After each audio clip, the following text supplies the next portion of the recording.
Let's go back to the United States. Donald Trump has announced that billionaire, richest man in the world, Elon Musk, and of course former GOP presidential candidate Vivek Ramaswamy will have roles in his administration.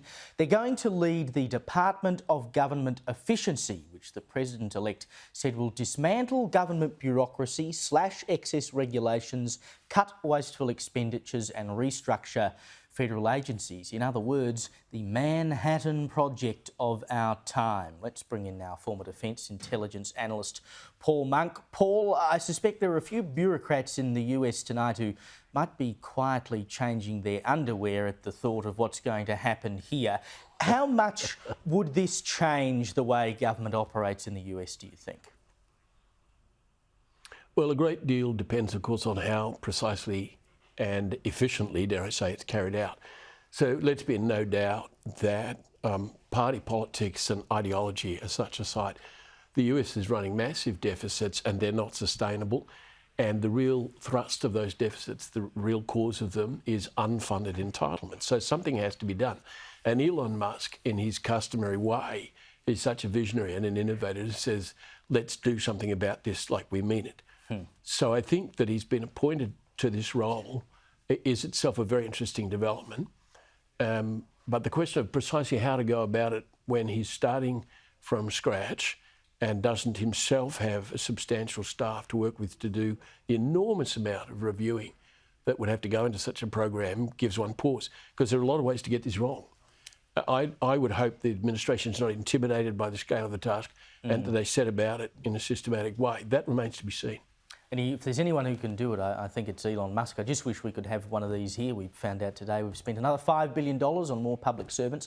One person who is sort of trying to save his career as well under the Trump administration, of course, our very own Kevin Rudd. One of Trump's senior advisors, Dan Scavino Jr., posted this on X. It's a pretty pointed warning, I would have thought, to our ambassador to the United States. The time is running out.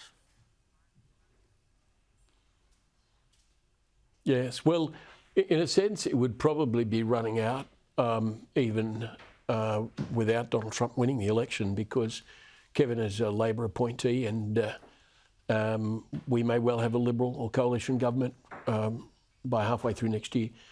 But the reality is that Kevin has a bad habit, you know, of expressing strong opinions, personal opinions, out of turn. And Kim Beazley made a very sage remark at the time when Kevin was appointed, saying that Kevin needs to learn the role of an ambassador is not to express opinions, it is to cultivate relationships.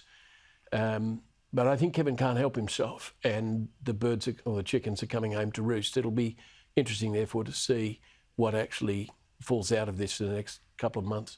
Yeah, we've got 50 seconds left, but I've been surprised by the reaction of some very learned people who've actually said, oh, well, there's really nothing much to worry about here. Including his defenders has been Tony Abbott, which I was surprised by. It is interesting. I'm not sure what motivated that. Maybe it's an ex-PM's club, because Turnbull has been defending him as well, you know, and Turnbull pointedly, and I think very correctly, declined to endorse Kevin's, you know, desire to become Secretary General of the United Nations. Heaven knows the UN's dysfunctional enough as it is, without having Kevin at the steering wheel.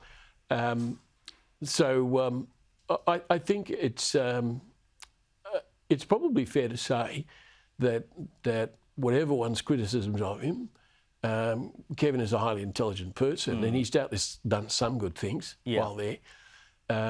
One of the things, as you know, he's just done is he's published a book on Xi Jinping, and I'm sorry, Paul, we've run out of time. He is knowledgeable on China, but somehow I suspect this is going to be a problem.